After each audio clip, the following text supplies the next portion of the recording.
Luar biasa, dalam episode terbaru podcast yang ditayangkan pada 23 Maret tahun 2025, Profesor Mahfud MD dan Profesor Renat Kasadi membahas secara mendalam isu-isu krusial terkait penegakan hukum dan politik di Indonesia. Karena kalau cuma ancaman-ancaman gitu, semua presiden sebelumnya sama. Ya kan, misalnya kita mundur sekali ke Pak Jokowi. Pidatonya, awas kalau korupsi, saya gigit saya sendiri. Saya tahu kalian semua, kan gitu. Tapi korupsi makin banyak. Pak SBY yang sebelumnya lagi kan, dia mempunyai 5 agenda reformasi, 15 agenda reformasi. Nomor 12, perang melawan korupsi, dan saya akan pimpin sendiri perang terhadap korupsi. Itu sama semua presiden, tapi di tingkat implementasi sulit. Nah, oleh sebab itu kali ini saya gembira Pak Prabowo mengatakan akan membuat penjara khusus untuk koruptor, karena dulu 15 tahun lalu itu secara bergurau saya sudah mewacanakan 15 tahun yang lalu pada saat Pak Mahfud menjadi ketua MK. Begitu marak korupsi, saya bilang kalau saya jadi presiden, ya bergurau aja karena enggak mungkin jadi presiden kan waktu itu. Kalau saya jadi presiden, saya akan membuat kebun koruptor. Kebun koruptor, bukan kebun binatang, kebun koruptor. Di mana korupsi itu diletakkan di satu tempat rekreasi, lalu di sel di sana semua. Tiap hari Minggu anak sekolah ngelemparin pisang, ngelemparin kacang, roti gitu, kayak di kebun binatang gitu. Itu Pak Mahfud yang berkatakan. Saya gitu. dulu, waktu saya ketua MK. Dan rame lah jadi. Supposed to be a president kalau bisa jadi presiden. Nah sekarang Pak Prabowo jadi presiden mengatakan begitu, menurut saya ya bagus. Tapi memang Pak, ini masalah korupsi ini kan implementasinya kan yang paling penting. Kalau ancaman-ancaman gitu kan, hukum sudah ada gitu kan, masyarakat juga udah kencang. Nah kalau presiden kencang lalu tidak diimplementasikan, di mana banyak kasus-kasus yang sudah di depan mata itu, maaf sekarang kan ditutup-tutup gitu ya. Ada kasus Fufu Fafa ditutup dengan judol, ditutup lagi dengan kasus Tom Lembong, ditutup dengan kasus Roni Tanor, ditutup lagi pagar laut. Lalu sekarang ada Pertamina. Jangan-jangan ini saling tutup. Sekarang Ridwan Kamil. Ridwan Kamil lagi. Belum lagi kasusnya Hasto. Iya. Tutup begitu. Nanti endingnya gimana? Endingnya akan happy ending atau gimana? Nah itulah yang saya katakan. Kita masih menunggu. Ini bisa selesai enggak semuanya ini kok? Kok semuanya belok di tengah jalan, diungkap belok di tengah jalan, diungkap belok di tengah jalan gitu. Jadi di depan awal kita lihat para penegak hukum pun sudah bermain calling tinggi ya dengan komunikasi. Komunikasi calling tinggi, seakan-akan kerugiannya besar sekali, mengerikan. Rakyat sudah bikin sendiri meme-nya, sudah berharap banyak, tiba-tiba hasilnya loyo di tengah-tengah. Anti klimaks. Semuanya Semuanya tertutup. Nah ini kadang-kala membuat masyarakat itu frustasi. Apa benar-benar enggak sih ketika Pak Prabowo yang terakhir itu kan saya share di berbagai tempat. Ini cuma omong aja seperti yang sudah-sudah kan, gitu tanggapan orang. Tanggapannya banyak begitu ya. Banyak sekali. Makanya saya itu Anda nge-tweet lagi memberikan penjelasan agar Pak Prabowo terus maju gitu. Karena sampai ke implementasi. Iya, karena juga kita tidak boleh bersikap nihilis juga ya. Seakan-akan yang dilakukan Pak Prabowo tuh salah semua, enggak juga. Tapi yang soal tutup-menutup korupsi ini nampaknya memang masyarakat benar. Ini sungguh-sungguh nanti memberantas korupsi. Nah misalnya begini, saya tidak tahu apa saya benar atau ini sekedar harapan saya ya. Gini, selama pemerintahan Pak Prabowo sudah 4 bulan lebih ini, nampaknya memang ancaman-ancamannya untuk memberantas korupsi itu memang betul-betul ditakuti oleh para menterinya. Nah buktinya dalam 4 bulan terakhir menterinya tidak berkutik, tidak berbuat apa-apa. Tidak ada manuver-manuver yang kira-kira mau buat pengeluaran anggaran yang kira-kira mencurigakan. Sehingga untuk mengekang kabinetnya agar tidak korupsi, mungkin dia cukup efektif. Sehingga kita Nggak boleh dong bersikap nihilis gitu, anggap segala Artinya Pak Mahfud punya harapan besar. Punya harapan, sehingga saya lalu sampai kapan Pak harapan yang Bapak pelihara? Ya. Itu dia harapannya sampai kapan? Menurut saya ini, ya Pak Prabowo ini sekarang dalam tahap meletakkan semua kekuatan politik yang kira-kira akan mengganggu dia itu diletakkan di bawah kekuasaannya semua. Ketua partai semua dijahit. Lawan-lawan politiknya yang dulu paling keras sekalipun dan jadi menteri, jadi wamen, jadi kepala badan apa itu yang dulu paling galak, yang dulu mengata-ngatain dia. Yang ngata-ngatain dia, hancur Republik ini kalau di Republik dipimpin oleh Prabowo kan gitu kan, semua ini ada semua. Prabowo itu pembohong nomor satu, itu semua jadi menteri, jadi apa. Sehingga termasuk 2 presiden dimasukkan ke bawah kendali dia, yaitu di Danantara kan. Dua mantan presiden. Saya berpikir positif. Ini bagus, Pak Prabowo ini ingin memasukkan dulu ke dalam karung yang dia ikat sendiri orang-orang yang kira-kira ngelawan dia. Sesudah ini mungkin dia akan melakukan gerakan pemberantasan korupsi yang sungguh-sungguh tanpa diganggu oleh orang yang celomitan ini, mungkin ya. Mungkin. Dulu Teten Mas Duki ketika menjadi ketua ICW, dulu ketika tentang pemberantasan korupsi, dia ribut dengan salah satu koruptor, dan dia menulis satu tulisan bagus sekali di Kompas, dan ada satu pepatah yang bagus sekali dia ucapkan, kalau tidak salah ditaruh di atas tuh quotes-nya. Anjing yang tengah makan tulang tidak akan bisa menggonggong. Jadi dia dikasih tulang-tulang. Dikasih tulang semua ya. Dikasih tulang. Sehingga mereka tidak bisa menggonggong. Kira-kira begitu. Maka kita lihat sekarang kan tidak berkutik nih mereka-mereka yang dulu galak, yang mungkin bermanuver untuk main uang dan sebagainya. Orang pada takut loh. Saya melihat menteri-menteri sekarang nih ngomong takut loh. Tidak ada menteri sekarang yang berbicara tentang tugasnya. Di bidang ini begini kemajuannya program enggak ada sekarang, enggak ada yang berani. Kelihatannya semuanya sedang sidak minyak goreng kelihatannya. Semuanya. Makanya. Nah, semuanya bawa literan, bawa literan. Bawa literan. Iya. Nah, itu, Pak. Sehingga kita berharap lah mudah-mudahan, tapi pertanyaannya tadi sampai kapan itu menjadi masalah kan? Kapan ini Pak Prabowo melakukan itu? Ya kita aja lah, kalau mumpung bulan Ramadan kita husnudzon, berprasangka baik aja. Berprasangka baik. Pak Prabowo masih menyimpan sesuatu untuk tidak dikatakan itu omong-omong gitu. Tentu kan ada konsep waktu di situ. Ada yang mengatakan 100 hari kita tunggu, 100 hari. Ternyata mengundurkan diri satu gitu ya. Mengundurkan diri satu.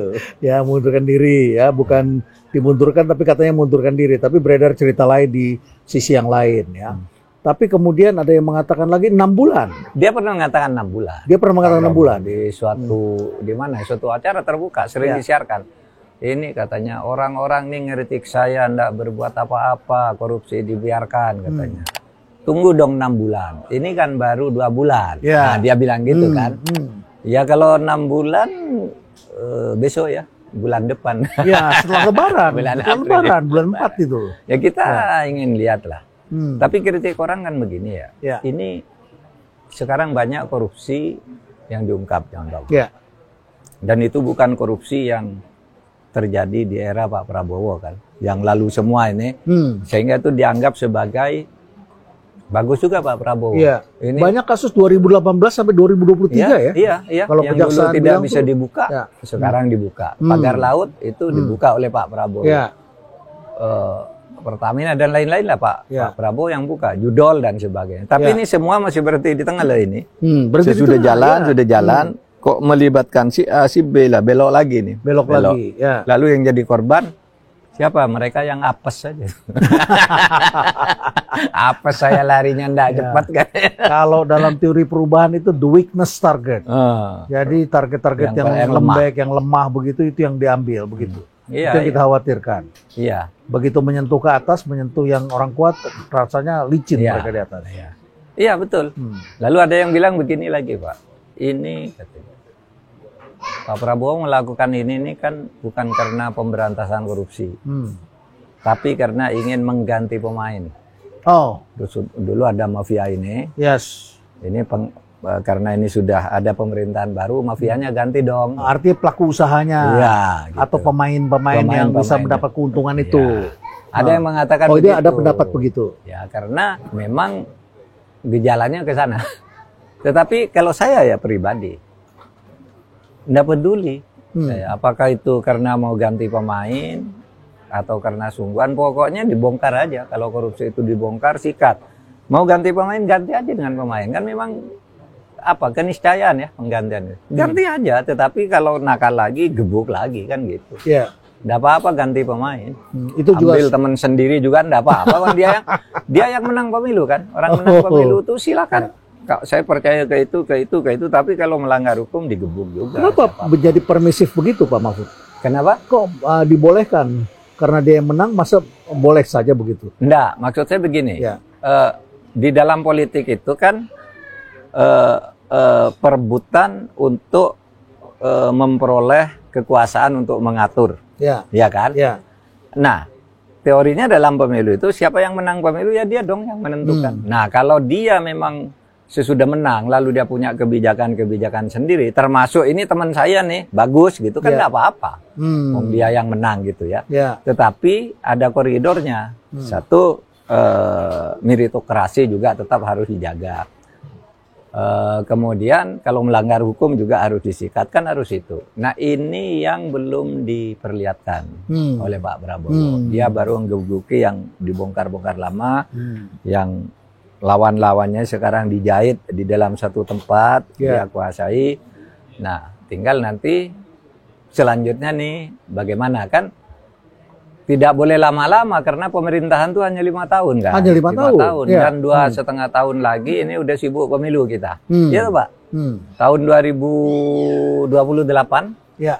Awal atau pertengahan 2027 Pak, itu udah orang sibuk pemilu semua. Semua sudah pikirannya ke pemilu berikutnya. Iya, pemilu berikutnya. Oleh sebab itu berarti tinggal 3 tahun. Iya. Berarti Pak Prabowo tidak perlu berlama-lama kalau memang yang saya duga itu strateginya mengumpulkan dulu biar dia gampang ngetok ke yang lain. Nah, ini juga kemudian dilepas.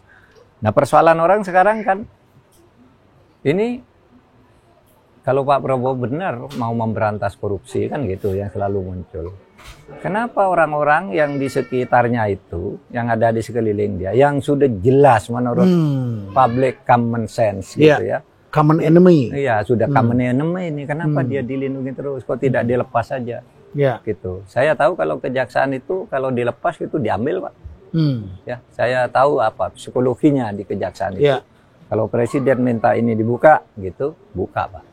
Tapi kalau presiden tidak, nah ini menahan diri juga meskipun secara hukum harus dibuka, gitu. Dan itu gejala seperti itu sudah banyak terjadi. Jadi dengan kata lain sebetulnya kejaksaan tahulah siapa-siapa yang bermasalah. Oh tahu Pak. Tahu ya, sudah tahu, siap Pak. Tinggal dibuka saja. Pak, kejaksaan tuh jago loh Pak. Mengkonstruksi hukum, membangun anatomi kasus itu Pak. Saya bersama mereka itu udah lama. Jadi mereka untuk hal-hal begitu tuh sangat pandai gitu ya. Asal presiden juga mendukung gitu. Saya pengalaman dengan kejaksaan membongkar banyak kasus itu kan. Saya tahu bahwa ada pengaruh-pengaruh politik yang bisa menyebabkan Kejaksaan Agung itu kencang atau Kejaksaan Agung itu lambat atau Kejaksaan Agung bahkan belok. Itu politiknya di mana? Dari partai atau dari orang per orang atau hubungan orang-orang? Bisa dari partai, bisa dari orang per orang. Bisa dari atas, bisa dari bawah. Bisa dari atas, bisa dari bawah. Jadi masuk begini, misalnya satu kasus nih, Kejaksaan mengatakan ini, wah ini masuk. Tetapi kadang-kala ini tidak segera diumumkan karena nunggu isyarat istana. Saya tahu ada yang begitu dulu, sehingga saya datang. Loh ini kalau ditunggu-tunggu, biasanya dianggap pemerintah melakukan perintangan terhadap penegakan hukum. Maka ini harus dilepas, ini harus ditersangkakan, harus apa. Saya sering begitu dengan Kejaksaan Agung. Termasuk kasus-kasus berat yang besar itu. Koordinasi kita begitu. Kita memberi dorongan Kejaksaan Agung, ayo berani jalan gitu. Ya.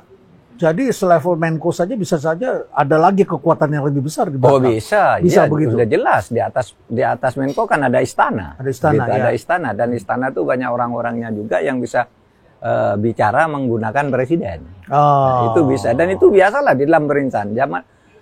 Zaman Pak Harto kan juga begitu.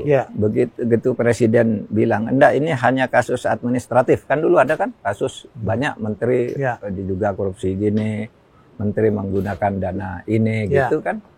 Ribut masyarakat, Kejaksaan Agung mau bergerak, Presiden bilang, enggak ini isunya administrasi sudah diselesaikan di istana kan gitu. Nah, yang begitu tuh masih Pak, masih bisa digunakan gitu.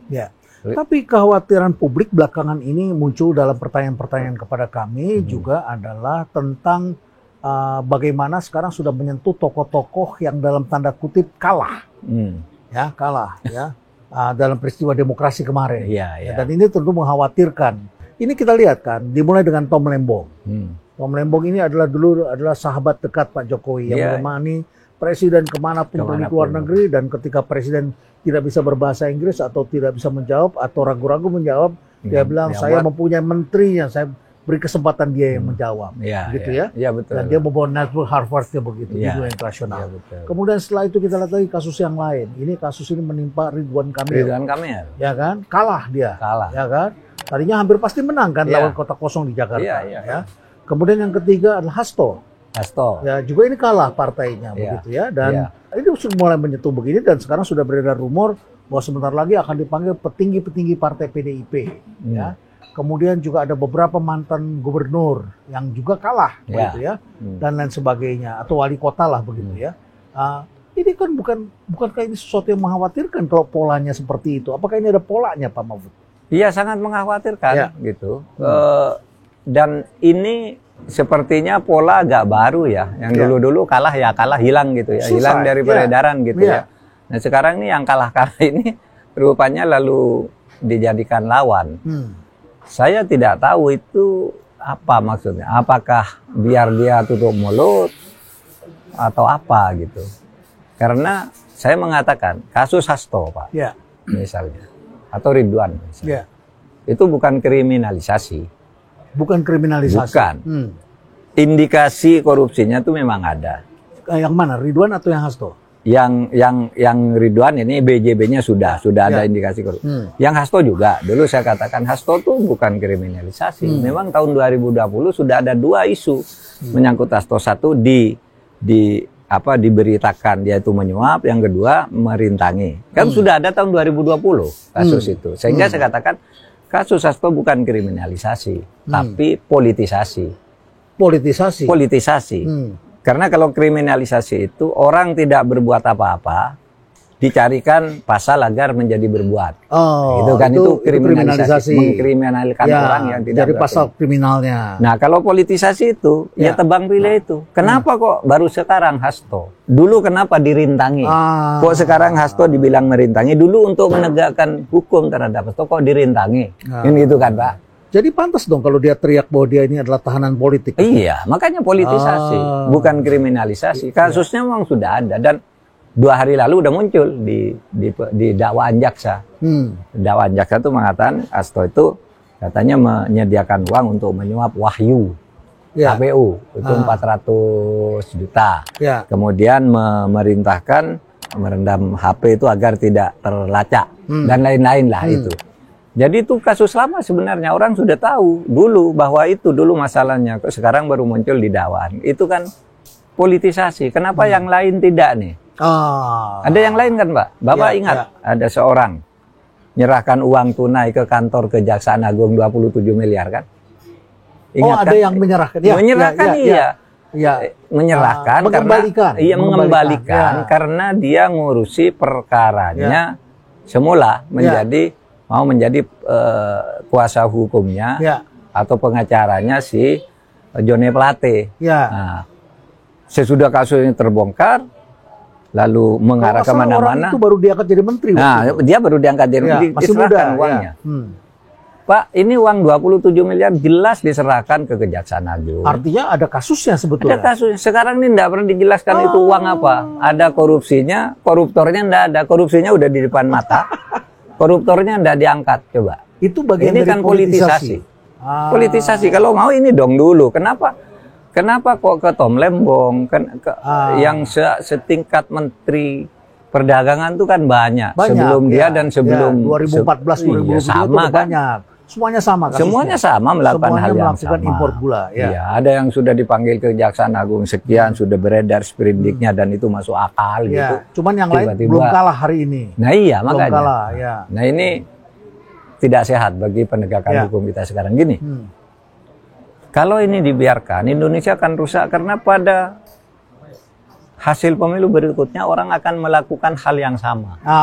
Berulang. Loh, karena begitulah caranya. Iya, kemarin, tahun kemarin begitu, saya harus begitu. Nah yang sekarang kan meniru yang kemarin. Melakukan apa yang disebut autocratic legalism. Kalau ingin sesuatu, ini yang kemarin ya. Kalau ingin sesuatu, dia tidak punya dasar hukum, dibuat hukum agar dia benar. Kalau ingin sesuatu, hukum yang di depannya menghalangi aturannya, hukumnya yang diganti. Nah ini kan seperti sama dengan sekarang ini akan berlangsung begini terus kalau Pak Prabowo tidak menghentikannya. Dan ini ada di tangan kita, berharaplah Pak Prabowo bisa melakukan. Ini sejalan dengan buku How Democracies Die, karya Stephen Levitsky dan Daniel Ziblatt. Apa itu? Yang dia mengatakan bahwa demokrasi perlahan-lahan mati karena dilakukan oleh oknum-oknum penegak hukum, oleh para politisi yang kalau tidak ada peraturannya maka dibikin peraturannya.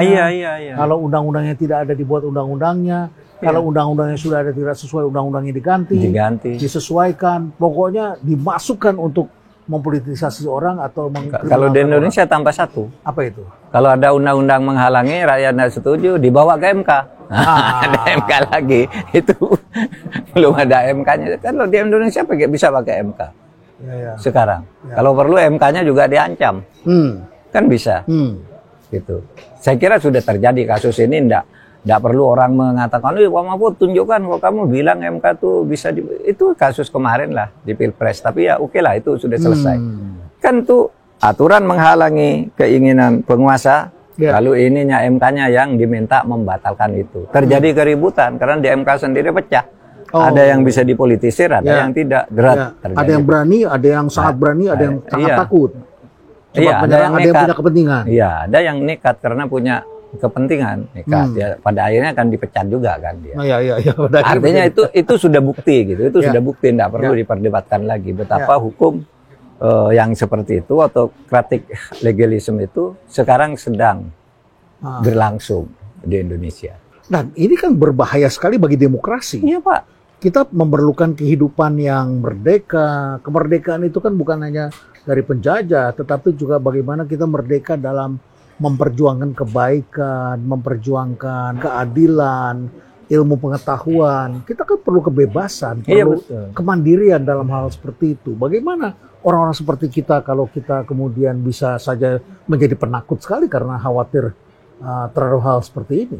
Iya, karena gini Pak, kalau orang tidak punya kekuasaan biasa saja, kita anggap wajar saja kalau dia takut karena bisa ditekan, bisa rampas hak-haknya secara tidak wajar tanpa ada yang membela. Tapi yang ingin kita ingatkan bahwa keadaan seperti itu betul, Prof. Renald tadi, ini sangat berbahaya bagi kelangsungan hidup berbangsa kita. Karena nanti akan terjadi politik yang sama oleh orang lain nanti dan mengakan korban yang sekarang sedang berkuasa. Kamu kemarin melakukan itu, sekarang saya lakukan hal yang sama. Kan gitu kan? Saling membalas. Bisa saling membalas. Retaliasi. Iya, akhirnya apa? Negara kacau akhirnya. Negara tidak bisa membangun. Oleh sebab itu kalau di dalam teori yang ideal itu tidak boleh dong kekuasaan yang diperoleh secara demokratis itu membunuh demokrasi dan hukum. Seharusnya hukum itu ditumbuhkan secara bersama-sama. Maka teorinya tuh harus ada demokrasi, harus ada nomokrasi. Kedaulatan rakyat dan kedaulatan hukum tuh harus seimbang gitu. Nah sekarang ini kedaulatan rakyatnya nih kacau nih.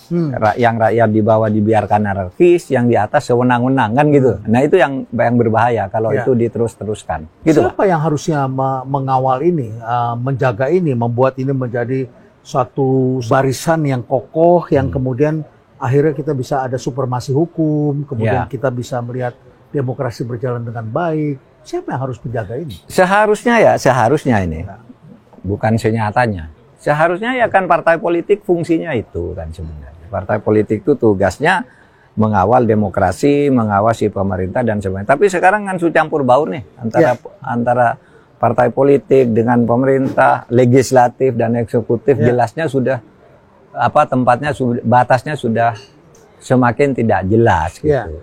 Ada juga kalau ditanya siapa ya orang seperti kita nih lah, orang kampus, orang-orang profesional kelas menengah supaya mengingatkan itu gitu. Tapi sekarang udah pada kena proksi semua.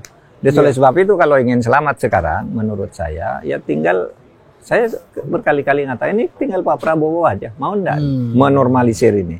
Kalau Pak Prabowo mau ini semuanya akan normal kembali dan itu akan menjadi jasa besar bagi Pak Prabowo untuk bangsa dan negara.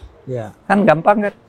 Bayangkanlah seorang presiden itu kalau ini harus begini jalan Pak. Kalau dikawal betul, kalau tidak sekedar pidato jalan. Coba bayangkan ketika Harvey Moise itu dihukum 6,5 tahun dengan denda hanya 220 miliar. Kan presiden sendiri yang mengatakan kalau tidak salah di Natalan itu ada jaksa agung. Jaksa agung jangan dituntut rendah-rendah. Kalau sudah makan uang triliunan miliar tuntut yang berat. Naik banding ya. Mau dihukum 50 tahun ya. Katanya kan kita itu Pak sangat manjur kata Pak Prabowo. Karena langsung double, langsung maksimal. Tidak bisa orang dihukum 50 tahun, maksimal 20 tahun atau kalau di atas itu mati atau seumur hidup. Ini langsung dapat 25 tahun tertinggi, ini didobelkan. Tapi kan berbahaya sekali kalau pemimpin yang bukan bertanggung jawab langsung kepada Tuhan bisa sangat berkuasa terhadap hukum seperti itu. Ya kan sebaiknya itu adalah profesinya kan hakim. Hakim adalah profesi yang langsung bertanggung jawab, langsung jalur tol ke Tuhan. Begitu, Dan dia atas nama Tuhan mengambil keputusan berdasarkan undang-undang dan keadilan. Dia melakukan seperti itu. Sementara sekarang publik itu diwarnai oleh kerancuan berpikir karena penegak hukum pun juga menggunakan public relations. Dan kita kemudian disuguhkan janji bahwa ini kerugiannya besar sekali. Dan kemudian kita masuk dong, amarah kita. Ya, jadi katakanlah ketika 271 triliun Pak Mahfud. Tapi setelah sidang-sidangnya saya jadi bingung. Nah, masyarakat bingung ya. Karena ternyata yang menjadi saksi ahli di situ adalah bukan ahli pertambangan tapi adalah ahli kehutanan. Ahli kehutanan begitu ya. Ahli lingkungan ya. Dan kehutanan. Dan kemudian dia berhitung dan dilihat menggunakan satelit. Ya, satelitnya juga yang mungkin bukan yang berkualitas tinggi mungkin begitu ya. Kalau dari tafsiran saya seperti itu, mohon saya dikoreksi kalau saya salah. Tapi kan kita sudah punya ekspektasi tinggi. Ini dibuka di awal, angkanya besar. Terus kemudian disuruh publik untuk menghakimi begitu. Harusnya kan di tangan hakim yang bijaksana, yang adil, dengan kekuatan undang-undang di tangannya dan dia belajar hukum begitu. Iya, mestinya begitu Pak, mestinya begitu. Tapi sekarang, jangankan rakyat, terkadang Tuhan pun dibohongi. Sepanjang itu yang terjadi, Pak Prabowo jadinya mewakili suara publik, perasaan publik marah begitu ya. Ya, jadi memang persoalan dunia hukum kita ini yang terpenting kan transparansi, keikhlasan, kejujuran kan gitu. Kalau ngitung-ngitung gitu kan sulit eksak gitu ya, sulit eksak namanya hukum. Gitu. Pak Mahfud, tapi di lain pihak juga ada praktek-praktek yang bisa dengan cepat mematikan demokrasi yang dirasakan belakangan ini. Nah, misalnya saja bagaimana presiden atau pemimpin tertinggi itu bisa menentukan siapa yang akan menjadi ketua partai ya, dan bisa mengganti ketua partai ya, paling tidak masyarakat merasakan untuk mengendus itu. Seberapa berbahaya dan bagaimana kita menatanya secara hukum di negara demokrasi ini? Ya, itu yang sebenarnya bertentangan dengan ide reformasi Pak. Dulu kenapa kita mengadakan reformasi? Karena seluruh ketua partai, seluruh ketua ormas, seluruh ketua ikatan profesi kan ditentukan oleh Pak Soeharto. Mau jadi ketua PDIP, PDI waktu itu, kalau Pak Harto tidak suka ya dibatalkan, dibubarkan. Bisa pecah partai itu. Bisa pecah. Kalau P3 juga sama harus minta izin ke Pak Harto. Dulu kasusnya John Naro itu. John Naro sama.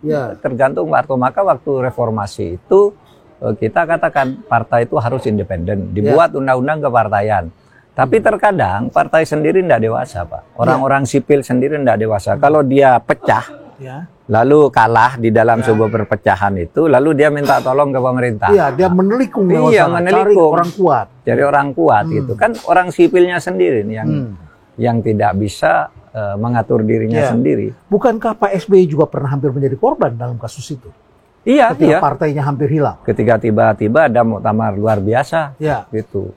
Sudah hampir Pak, sudah hampir hilang itu. Tapi waktu itu ya beberapa orang dari kita turun tangan. Saya Pak Menkumham ya katakan Pak SBY kan melalui AHY sudah mendesak saya waktu itu. Ayo, Menko Polhukam itu dibatalkan, dinyatakan tidak sah tuh yang kongres luar biasa di Medan itu. Saya bilang nggak bisa dong, sebelum dia mendaftarkan. Gitu, sebelum dia mendaftarkan baru kita batalkan. Tapi kalau orang berkumpul biasa lalu kita larang kan melanggar, saya bilang. Waktu itu. Begitu juga sesudah itu mendaftar ke Kumham, kita olah ini tidak bisa, tidak memenuhi syarat. Jadi melihatnya strict pada hukum itu kuat begitu dasarnya. Saya datang bersama Pak Yasona Lawli, saya ketemu Pak Presiden, Pak ini tidak bisa Pak. Peraturan nomor sekian, kalau kongres seperti itu harus 2/3. Itu ketua harus ini. Itu tidak bisa, ya sudah. Lalu kita tolak gitu. Tapi udah hampir habis tuh Pak. Pada waktu Pak Mahfud berjalan begitu, Pak Mahfud ada yang menghalangi nggak? Enggak ada yang menghalangi? Enggak ada. Saya pura-pura enggak tahu aja, pokoknya tabrak aja gitu. Saya mau ke Presiden bahwa ini enggak tahu. Bahwa kemudian ada isu bahwa itu sebenarnya sudah atas restu Presiden, sudah lama. Ya saya tidak tahu. Waktu itu saya pokoknya saya menghadap Presiden ini melanggar hukum ini, kongres yang di Medan itu. Dan saya bersama Pak Yasona bawa aturannya ini Pak, aturannya. Oh ya sudah. Oh kita umumkan nggak bisa. Gitu. Itu waktu itu bagi saya nggak ada. Karena jadi, begini Pak, sebelum saya dihalangi kan saya biasanya teriak dulu di media massa kan. Oh itu ntar dulu ya, saya nggak tahu masalah. Tapi nanti kalau nggak benar kita tolak gitu. Jadi begitu caranya ya? Iya, kita menjadi peniup peluit dulu ya? Iya, sebelum didekati orang teriak dulu. Gitu. Agar orang nggak berani didekati. Jadi ini juga terjadi karena kepicikan orang-orang partai yang kalah dan mereka cari jalan, cari pegangan ke atas.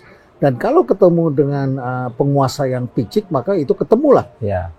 Sama-sama punya kebutuhan di sana. Iya, kalau kasus Partai Demokrat itu bukan kepicikan orang yang kalah, Pak. Karena tidak ada yang kalah di situ. Oh, tidak ada yang kalah. Orang tidak puas kepemimpinan. Lalu ada mungkin orang ingin mengambil partai gitu. Lalu mendekati orang-orang karena mereka juga bertarung dan mereka punya alasan sendiri.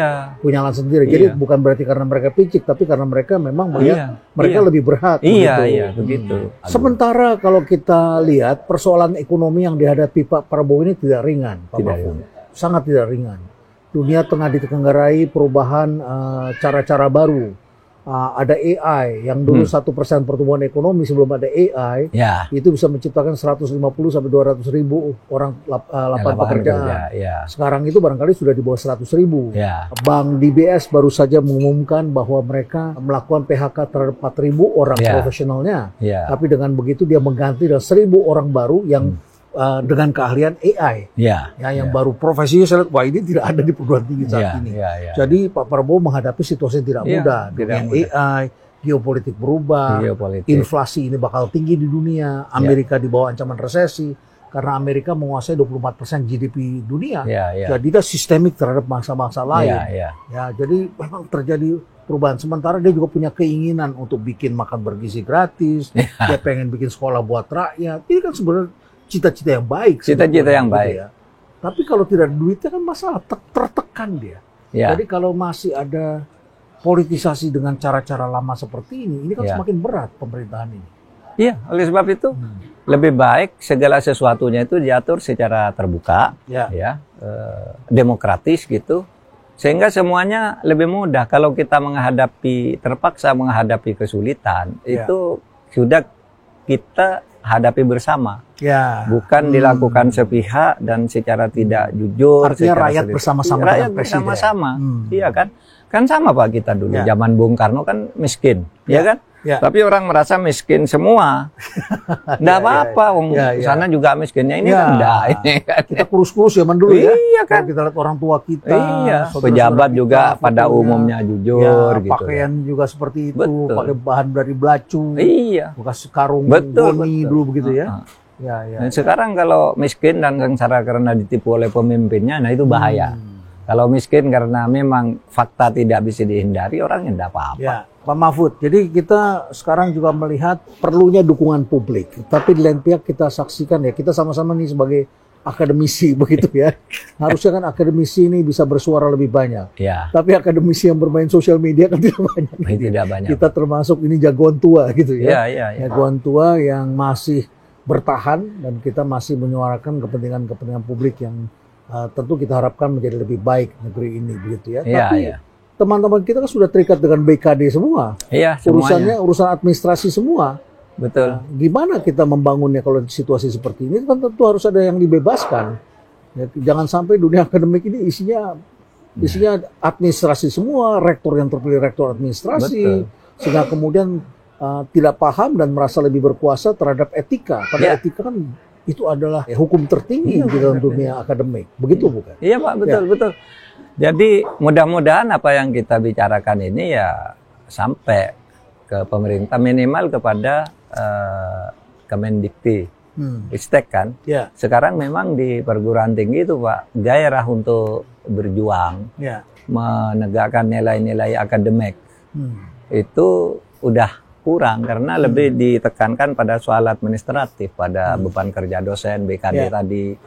Kemudian malah jabatan-jabatan di universitas tuh maupun di fakultas sekarang lebih politis loh, bukan administratif. Jadi kayaknya orang mau menjadi rektor gitu cari cantolan ke pusat siapa, membentuk tim sukses. Iya toh Pak, nanti kalau saya menang kamu jadi dekan, kamu jadi ini jadi. Sekarang udah begitu loh Pak, bukan rahasia lagi gitu. Padahal dulu zaman kita kan enggak kan, orang udah bersaing gitu. Tidak ada pakai tim sukses, orang yang hebat betul bisa naik pada waktu itu. Dan tidak administratif, dulu kewibawaan akademik tinggi gitu. Nah sekarang juga kemudian banyak melahirkan, saya minta maaf, istilah yang lama dulu menjelang runtuhnya Orde Baru itu kan ada istilah intelektual tukang ya. Intelektual tukang ya. Sekarang udah banyak intelektual tukang tuh udah mulai muncul.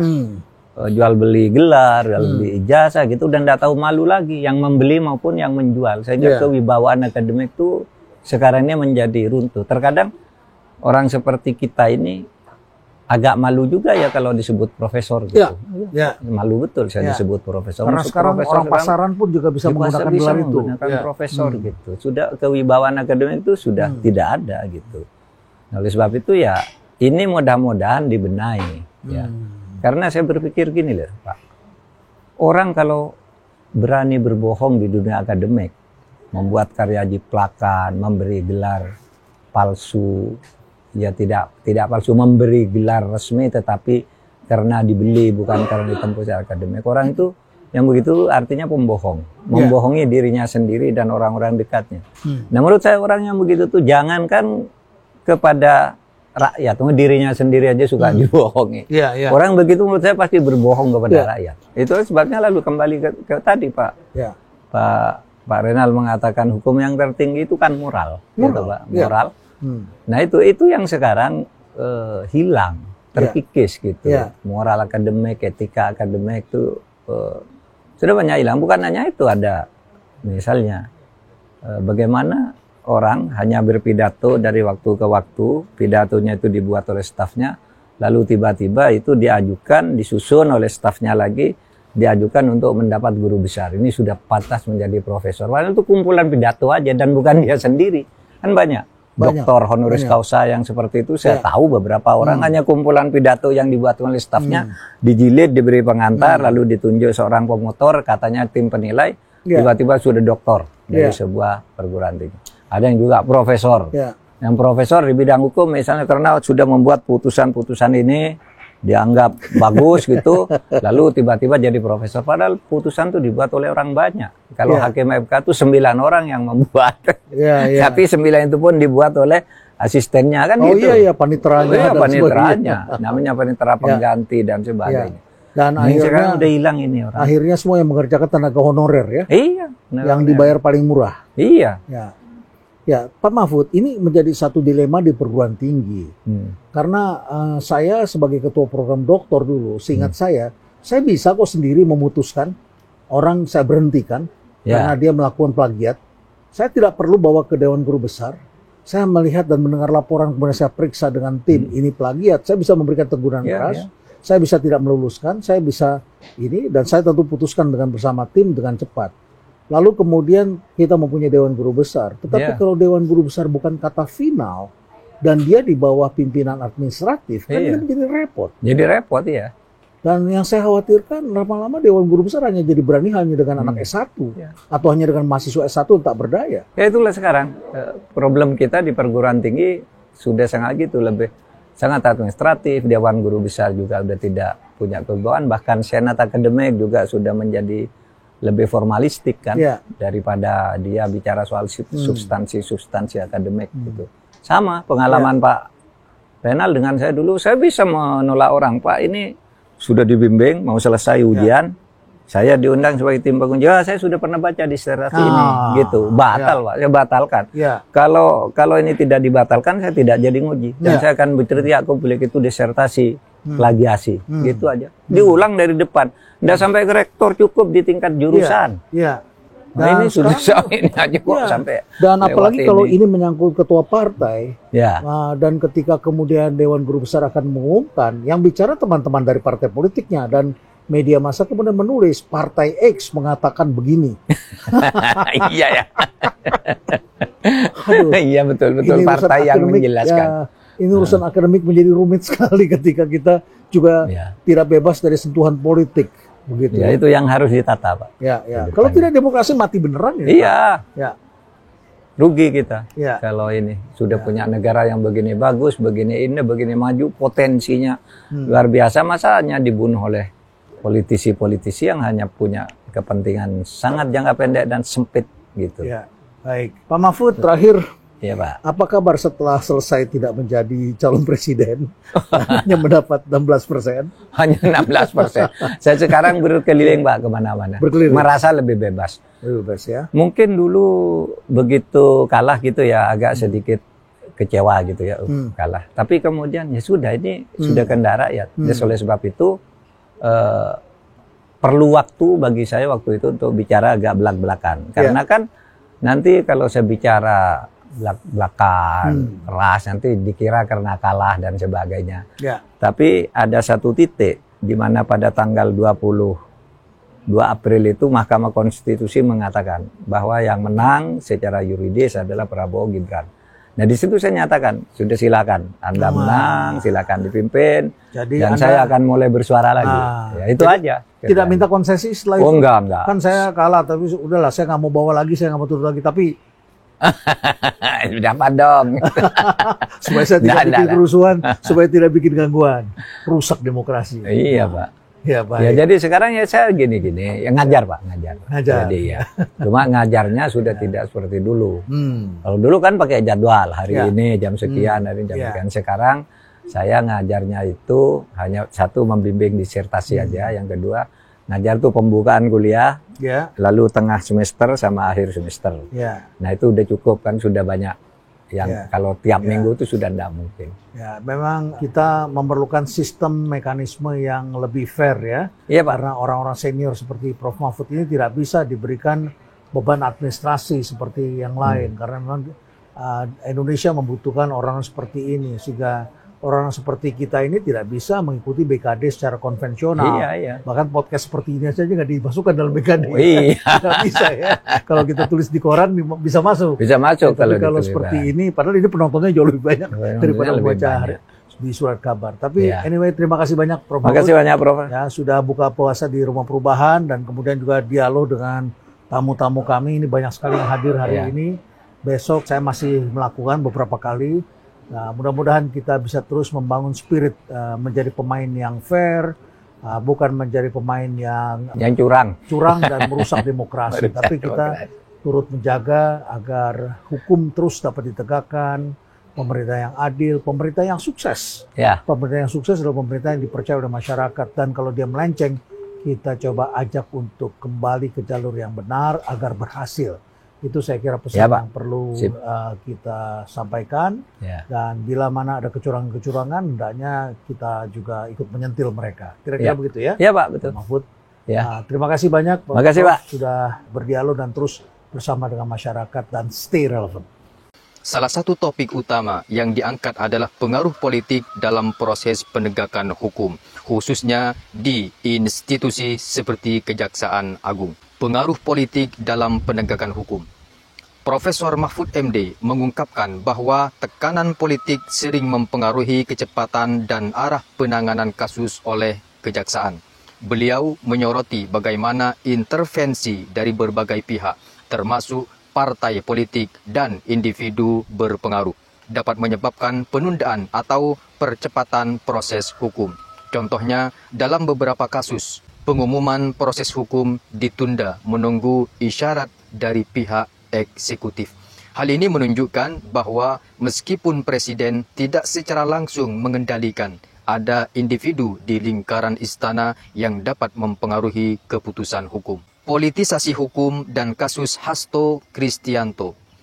Diskusi juga menyoroti fenomena politisasi hukum dengan menyoroti kasus yang melibatkan tokoh politik seperti Hasto Kristianto.